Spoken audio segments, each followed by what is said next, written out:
کے استحکام کو یہاں پر چاہتے ہیں. ان کے جو منصوبے ہیں اور ان کا جو دین ہے، اس کے جو ارکان ہیں، وہ میں انشاءاللہ آخر میں بتاؤں گا کہ کیا وہ چاہتے ہیں ہندوستان کے اندر، کس طرح کے اس کے مقاصد ہیں.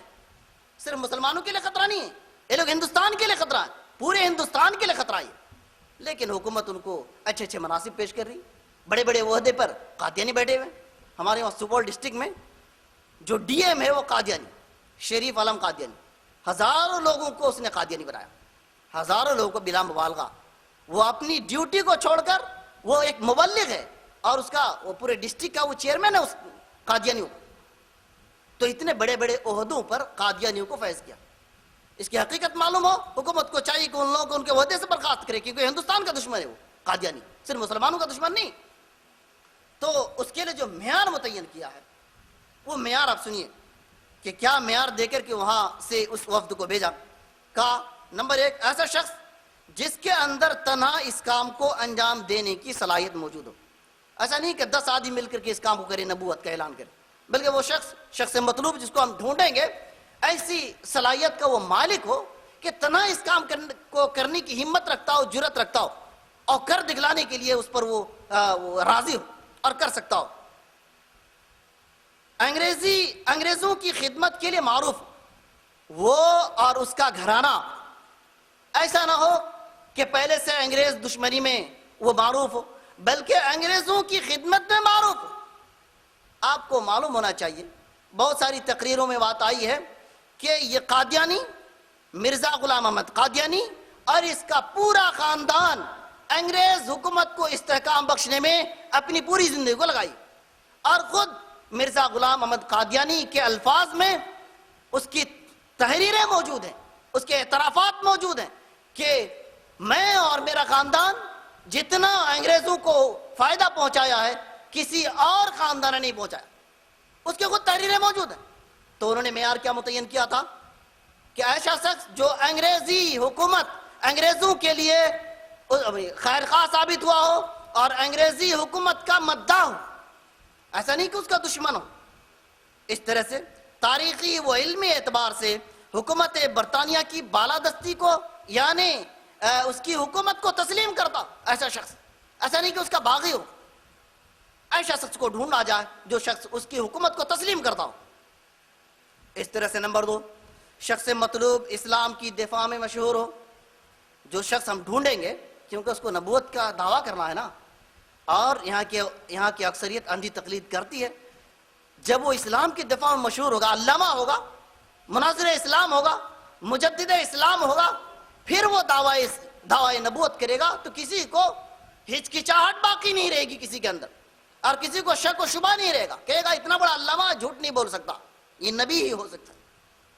تو شخص مطلوب اسلام کے دفاع میں معروف و مشہور ہو.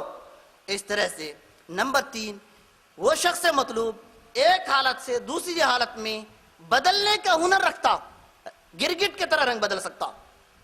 یعنی آج کچھ کہا، کل کچھ کہہ رہا. آج اگر کوئی بات انہوں نے صبح کچھ کہی ہے، اگر اس کو نکارنے کی ضرورت پڑی تو شام کو اس کو نکار دے، گرگٹ کی طرح رنگ بدلے. کبھی وہ کہے کہ میں مجدد ہوں، کبھی کہے نہیں میں تو صرف معمور من اللہ ہوں، کبھی کہے نہیں میں بھی اسی مفہوم اور معنی میں نبی ہوں جس معنی اور مفہوم میں پیارے نبی محمد صلی اللہ علیہ وسلم تھے، نعوذ باللہ من ذالک. اس طرح سے گرگٹ کی طرح رنگ بدلنے پر وہ شخص قادر ہو. نمبر 4، وہ مخلص ہو، یعنی اس کام کو کرنے کے لیے بالکل ہماری حکومت کے ساتھ مخلصانہ اور والہانہ وہ تعاون کرے. ایسا نہیں کہ وہ اوپر سے تو اس ذمہ داری کو قبول کر لے لیکن اندر سے وہ دوسروں سے ملا رہے. ایسا نہ ہونا چاہیے، بالکل مکمل طور پر ہمارا ہو جائے اور ہماری حکومت کے لیے وہ کام کرے. نمبر 5، دینی قیادت کی صلاحیت موجود ہو، اس کے اندر دینی قیادت کی صلاحیت موجود ہو. یہ وفد اس معیار کے ساتھ ہندوستان پہنچا. ہندوستان پہنچنے کے بعد مختلف شخصیتوں کو ڈھونڈا. اور آپ کو اسی کے ساتھ ایک بات اور یاد دلا دوں کہ اس وقت 2 وفد بھیجے گئے تھے. 2 وفد بھیجے گئے تھے. ایک وفد ایران کی جانب بھیجا گیا اور ایک وفد ہندوستان کی جانب بھیجا گیا. ایران میں جس شخص کا انتخاب ہوا اس کا نام مرزا حسین علی، جس کو بہاء اللہ کہا جاتا. جس کا لقب بہاء اللہ، جس نے بعد میں اپنا جو دین ایجاد کیا ہے بہائی دھرم کے نام سے ایجاد ہوا، اور جو ہندوستان میں جو شخص جس کا انتخاب عمل میں آیا یہ مرزا غلام احمد قادیانی۔ اب آپ مرزا غلام احمد قادیانی کی جو سیرت آپ نے ابھی پڑھی ہے یا اس کی جو سوانح آپ نے دیکھی ہے اس کو آپ ملائیے، اور یہ جو 5 بنیادی نقطے اور معیار جو دے کر بھیجا گیا اس کو ملاتے چلیے، کسی قدر یہ اس پر اترتا چلتا ہے۔ آپ دیکھیں گے مرزا کا جو زمانہ ہے وہ زمانہ مناظرے کا زمانہ تھا، مناظرے کا دور ہے۔ جس وقت وہ وفد آتا ہے برطانیہ سے انتخاب کے لیے، اس وقت مرزا کے عروج کا زمانہ تھا، مرزا بالکل مناظر اسلام کے طور پر جانے لگا تھا۔ اس وقت جو ہندو دھرم کے جو احیاء جو تحریکیں تھی اور اسی طرح سے جو عیسائیوں کی جو مبلغ تھے اس کے درمیان اور مسلمانوں کے درمیان مناظرے ہوا کرتے تھے، بڑے بڑے مناظرے۔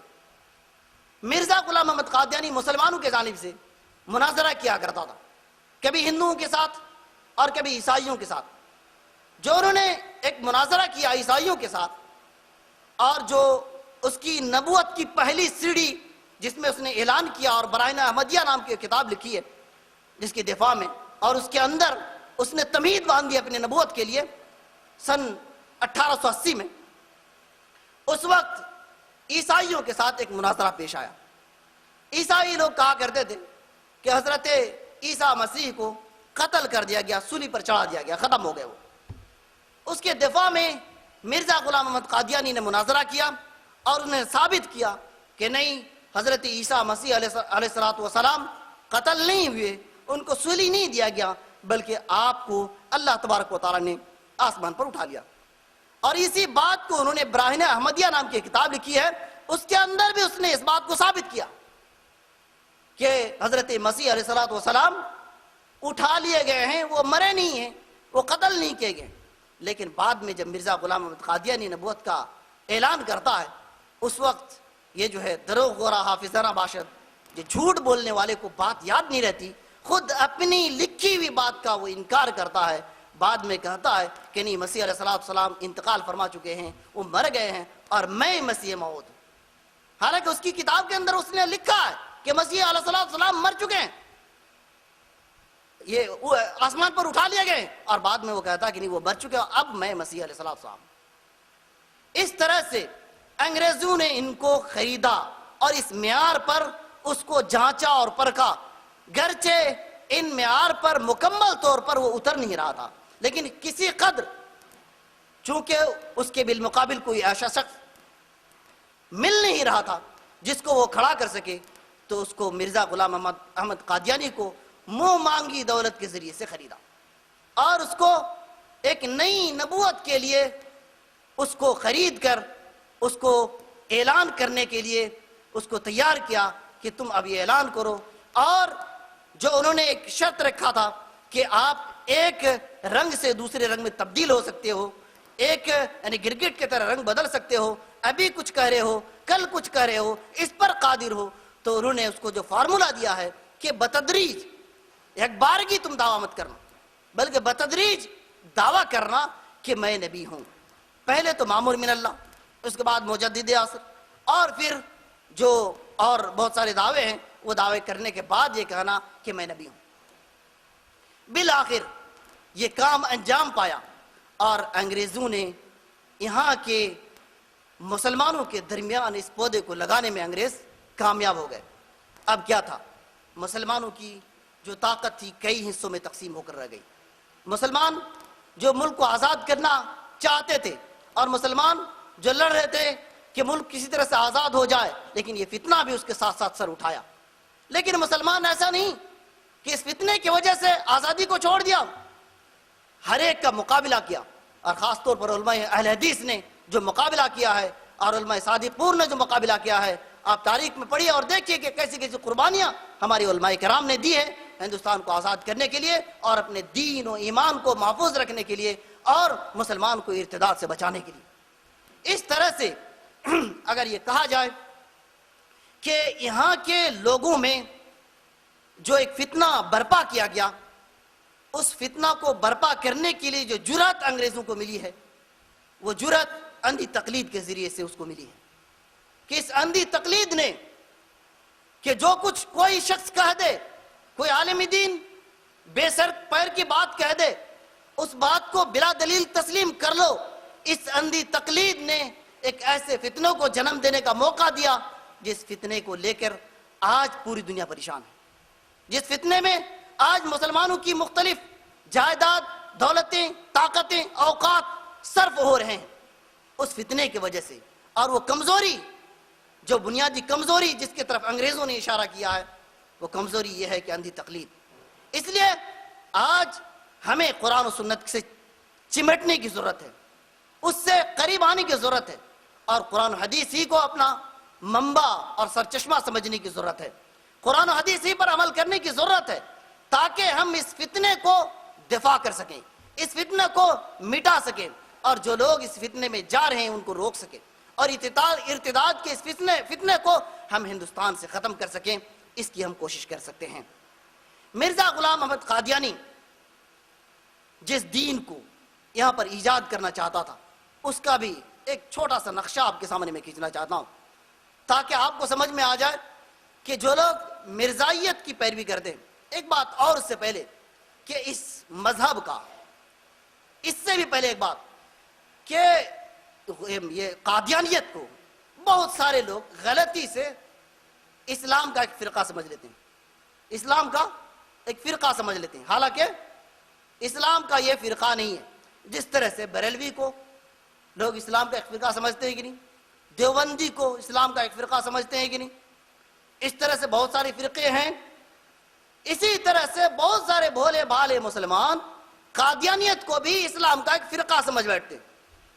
آپ آج اگر معلوم نہیں ہے، یہاں سے یہ سمجھ کر جائیے اور دوسروں کو سمجھانے کے لیے اپنے ذہن و دماغ میں محفوظ کر کے لے جائیے کہ قادیانیت اسلام کا کوئی فرقہ نہیں ہے، بلکہ یہ جس طرح سے بہائی ایک دھرم ہے، جس طرح سے ہندو مذہب ایک دین ہے، ایک مذہب ہے، اسی طرح سے قادیانیت بھی ایک باطل مذہب ہے جو اسلام کے نام پر اٹھا ہے۔ آپ کہہ سکتے ہیں کہ اگر یہ ایک باطل مذہب ہے تو جس طرح سے ہندو مذہب ایک باطل مذہب ہے، ہم اس کا پیچھا نہیں کرتے۔ کوئی اگر مرتد ہو کر ہندو مت کو اختیار کر لے، ہم اس کا پیچھا نہیں کرتے، کوشش کریں گے کہ وہ کسی طرح، لیکن اس کے خلاف کنونشن نہیں کرتے، اس کے خلاف کوئی سیمینار نہیں کرتے کہ ہندو مذہب کے خلاف کوئی سیمینار کیا جائے یا بہائی مذہب کے خلاف کوئی سیمینار کیا جائے، تو قادیانیت کے خلاف کیوں سیمینار کرتے ہیں؟ ایک سوال اٹھ سکتا ہے کہ نہیں؟ اس کی وجہ یہ ہے کہ یہ جتنے مذاہب ہیں وہ اپنی الگ شناخت رکھتے ہیں، وہ اپنا الگ مذہب کا نام دے کر اس کے تحت، اس کے جھنڈے کے تحت لوگوں کو بلاتے ہیں۔ بہائی دھرم ہے، وہ کہتا ہے کہ یہ بہائی دھرم ہے اور اس کا ہم پرچار کرتے ہیں، ہم سب کو لے کر چلنا چاہتے ہیں۔ ہندو مذہب ہے، اس کے الگ مراجع ہیں، وہ باضابطہ ہندو مذہب کے نام پر اعلان کرتے ہیں، لیکن یہ ایسا باطل مذہب ہے کہ اسلام کے نام پر لوگوں کو بلاتے ہیں۔ اس لیے ہم کو اس سے لڑائی ہے۔ آج یہ اعلان کر دے کہ اسلام سے ہمارا کوئی لینا دینا نہیں ہے، ہم آج سے یہ کنونشن کرنا بند کر دیں گے، ہماری طاقت جو ضائع ہو رہی ہے ہم بند کر دیں گے وہ کرنا۔ یہ اسلام سے اپنی علیحدگی کا اعلان کر دیں اور یہ کہہ دیں کہ اسلام سے ہمارا کوئی لینا دینا نہیں ہے، کیا پڑھی ہے ہم ان کے پیچھے پڑے؟ اور بھی بہت سارے مذاہب ہم ان کے پیچھے نہیں پڑتے، پھر اس کے پیچھے کیوں پڑیں گے؟ تو یہ بھولے بھالے مسلمانوں کو اسلام کے نام پر دھوکہ دے کر مرتد بنا رہے، اس لیے ہم اس کے پیچھے پڑتے ہیں۔ تو میں یہ کہنا چاہ رہا تھا کہ اس مذہب کو 3 ناموں سے جانا جاتا ہے، اس باطل مذہب کو 3 ناموں سے جانا جاتا ہے۔ اس کو مرزائیت بھی کہا جاتا، احمدیت بھی کہا جاتا ہے اور قادیانی بھی کہا جاتا ہے۔ تینوں ناموں سے یہ لوگ جانے جاتے ہیں، احمدی، قادیانی، مرزائی۔ اس مذہب میں بھی 2 فرقے ہو گئے ہیں، اس کی بھی داستان عجیب ہے، وہ بھی سمجھنے کی ضرورت ہے، اس کا پس منظر کہ یہ 2 فرقہ کیوں وجود میں آیا۔ ایک لاہوری فرقہ، ایک قادیانی فرقہ، اور 2 فرقوں کے عقائد الگ الگ ہیں۔ 2 فرقوں کے مرزا غلام احمد قادیانی کے تعلق سے عقائد الگ الگ ہیں، اس کا پس منظر بھی ایک الگ ہے۔ پس منظر کیا الگ ہے؟ جب دیکھا ہندوستان کے مسلمانوں نے اور عالمی پیمانے پہ جو مسلمان آباد ہیں ان لوگوں نے دیکھا کہ یہ فتنہ قادیانیت دھیرے دھیرے پروان چڑھ رہا اور مسلمانوں کو یہ نشانہ بنا رہا، تو مسلمانوں نے مل کر عالمی طور پر یہ فتویٰ جاری کیا کہ یہ قادیانی مسلمان نہیں ہیں بلکہ غیر مسلم اقلیت ہیں، جہاں بھی ہے، اگر مسلم ملک میں ہے غیر مسلم اقلیت ہے، اور اگر غیر مسلم ملک میں ہے تو وہ غیر مسلم ہے۔ تو پھر انگریز آقاؤں کو یہ خدشہ ہوا، کیا خدشہ ہوا بھائی؟ کس لیے ایجاد کیا تھا اس کو؟ ہم نے مسلمانوں میں رہ کر مسلمانوں کا لبادہ اوڑھ کر اس کو ایک نئی نبوت دے کر کھڑا کیا تھا تاکہ مسلمانوں میں انتشار ہو، انتشار پیدا ہو جائے، اور اس کا رخ جو جہاد کے جانب ہے اور جہاد کا فتویٰ جو آئے دن وہ لوگ دے رہے ہیں اس سے اس کا رخ پھر کر اس نئی نبوت کے جانب پھر جائے۔ جب یہ اعلان ہو گیا اور یہ فتویٰ ہو گیا کہ اس کو اسلام سے کوئی تعلق نہیں، تو پھر اس کا پیچھا کرنا یہ لوگ چھوڑ دیں گے، تو پھر ان کی طاقت مجتمع ہو جائے گی، اس کی طاقت جمع ہو جائے گی، اور یہ لوگ پھر ایک جھنڈے تلے جمع ہو جائیں گے، اور پھر جب ایک جھنڈے تلے جمع ہو جائیں گے تو پھر ان کا وہ جو فتویٰ جہاد کا ہے علی حال ہی برقرار رہے گا کہ نہیں؟ پھر وہ لوگ ہماری حکومت کے لیے خدشہ ہوں گے کہ نہیں؟ ہماری حکومت کے لیے پریشانی کا باعث بنیں گے کہ نہیں؟ ان انگریز آقاؤں کو یہ خدشہ لاحق ہوا۔ پھر ان لوگوں نے مشورہ کیا اب کیا کیا جائے بھائی؟ معاملہ تو بہت ہی حد سے آگے بڑھ رہا ہے کہ علماء کرام نے فتویٰ دے دیا کہ یہ لوگ غیر مسلم ہیں، جب غیر مسلم ہے تو پھر ان سے مسلمانوں کا کوئی لینا دینا ہی نہیں رہے گا، تو مسئلہ پھر کیا کیا جائے؟ پھر یہ بات طے ہوئی کہ ایک کام کرو، اس کو دو گروہ میں تقسیم کیا جائے۔ ایک گروہ کو یہ اس میں سے ایک شخص کو نکالو، اور یہ کہنے پر اس وقت تک مرزا غلام محمد قادیانی مر چکا تھا، کہا اس کا اعلان کرواؤ کہ نہیں، مرزا غلام محمد قادیانی نبی نہیں تھے، بس مجدد تھے۔ ہم لوگوں کا عقیدہ یہ ہے، یعنی ان کا کہنا تھا اس فرقے کا کہ ہم لوگوں کا عقیدہ یہ ہے کہ مرزا غلام احمد قادیانی نبی نہیں مجدد تھے، نبی ہونے کا انہوں نے کبھی بھی دعویٰ نہیں کیا۔ جب نبی نہیں مجدد تھے تو کوئی بھی شخص اس کو کافر نہیں کہہ سکتا۔ کس بنیاد پر اس کو کافر کہے گا بھائی؟ مجدد ہے، اگر تحقیق میں مجدد ثابت ہوتا ہے اس پر، اگر مجدد ہے ایمان لانا لا ڈالا کوئی ضروری نہیں، کسی کوئی چاہتا تو مانتا ہے، کوئی چاہتا نہیں مانتا، لیکن اگر نبی ثابت ہو جائے، وہ تو ثابت ہو ہی نہیں سکتا کیونکہ اللہ کے نبی کے بعد کوئی نبی ہو ہی نہیں سکتا۔ فرض کر لیجئے اللہ کے نبی سے پہلے جتنے نبی آئے ہیں، چونکہ ان کو بھی ماننے میں بہت پریشانی ہوئی نا، کہ آخر حضرت عمر کو دیکھیے رضی اللہ تعالیٰ عنہ، نبی صلی اللہ علیہ وسلم کو ماننے میں کتنی پریشانی ان کی ہوئی، نہیں مانے، بہت دیر کے بعد ایمان لائے، لیکن جب ایمان لائے تو کتنے سخت، جتنا کفر میں پختہ اسی طرح سے اسلام میں اس سے زیادہ پختہ۔ تو اگر فرض کر لیجئے کہ نبی صلی اللہ علیہ وسلم سے پہلے کے نبی کے ساتھ یہ واقع پیش آتا، اور اگر کوئی صرف مجدد ہونے کا دعویٰ کرتا تو اس پر ایمان نہ لانا کوئی ضروری نہیں تھا، لیکن اگر نبی ہے ایمان کوئی نہیں لاتا، بغیر ایمان کے اس پر مر جاتا ہے تو کافر کی موت مرتا ہے کہ نہیں؟ ایمان اور غیر ایمان کی بات آ جائے گی۔ تو اس فرقے کو کہا گیا کہ تم یہ اعلان کرو کہ یہ نبی نہیں تھے، تم یہ اعلان کرو کہ یہ نبی نہیں تھے بلکہ ایک مجدد تھے۔ اس طرح سے اس فرقے کا وجود ہوا، اس فرقے کو اس کو وجود بخشا انگریزوں نے، تاکہ اب یہ کہا جانے لگا کہ نہیں بھائی ہم لوگ بھی ان کو نبی نہیں مانتے، تو پھر بھولے والے مسلمان کہیں گے کہ نہیں، جس بنیاد پر ان کو کہا گیا تھا کہ یہ کافر ہے تو وہ تو اس کے اندر پائی ہی نہیں جاتی، پھر اس کو کیسے کافر کہا جائے؟ تو پھر ان کو مسلمانوں میں شامل کر لیا جائے گا اور پھر اس کے جال میں لوگ پھنستے رہیں گے۔ اس طرح سے مسلمانوں کو ان کے عقائد سے نکالا پھیرتا جاتا رہے گا۔ اس طرح سے اس کے دو فرقے وجود میں آئے۔ ابھی بھی اس فرقے کا ایک عقیدہ ہے کہ مرزا غلام محمد قادیانی نبی نہیں، لیکن یہ صرف ظاہر کرنے کے لیے، اس لیے علماء اسلام نے دونوں فرقے کو خارج عن الملہ قرار دیا ہے کہ وہ کافر ہے، اور جو بھی شخص ان دونوں فرقوں میں سے کسی فرقے میں جاتا ہے وہ کافر ہے، وہ مرتد ہے، اور اسلامی حکومت کے تحت اس کی گردن کاٹ دینی چاہیے اس کو، چونکہ مرتد کی سزا کیا ہے؟ گردن کاٹنا، گردن اڑا دینا، قتل کر دینا، ختم کر دینا۔ تو اسلامی حکومت اگر ہے وہاں اگر پکڑا جاتا ہے وہ اس کی گردن اڑا دی جائے گی۔ تو اس طرح سے یہ دو فرقے وجود میں آئے، اور یہ دو فرقے آپ کو جیسا کہ معلوم ہے کہ ہندوستان میں قادیانی کے نام سے یہ لوگ یہاں مشہور ہیں، اور وہاں پر بھی احمدی کے نام سے مشہور ہے، مرزائی کے نام سے بھی، قادیانی کے نام سے بھی۔ ابھی پاکستان میں ربوہ ایک مقام ہے، وہاں پر قادیانیوں کا بہت زور ہے، اور وہ اس کا ایک صدر مقام ہے، وہاں پر قادیانیوں کی اکثریت ہے، اور غیر قادیانی ایسا وہاں ماحول بنا دیا ہے کہ غیر قادیانی وہاں بس نہیں سکتا، رہ نہیں سکتا، ایسا زور ہے۔ پاکستان میں بھی مختلف بڑے بڑے عہدوں پر قادیانی فائز ہیں، ہندوستان بھی اس طرح سے بڑے بڑے عہدوں پر وہ لوگ قابض ہیں۔ مجھے ایسا لگتا ہے کہ ان بیچاروں کو حقیقت معلوم نہیں ہے، اور غلطی سے وہ اسلام کو چونکہ نام لیتے ہیں، نماز بھی اسی طرح سے پڑھتے ہیں، روزہ بھی اسی طرح سے رکھتے ہیں، مسجدیں بھی اسی طرح سے بنواتے ہیں، اس چنگل میں آ جاتے ہیں کہ یہ بھی تو مسلمان، لیکن ان بیچاروں کو حقیقت نہیں معلوم ہو پاتی۔ وہ تو IAS افسر ہوتا، وہ غیر دین کا علم بہت حاصل کر لیتا، لیکن دینی علم اس کے پاس نہیں ہوتا کہ وہ تمیز کرے کہ حقیقت کیا ہے۔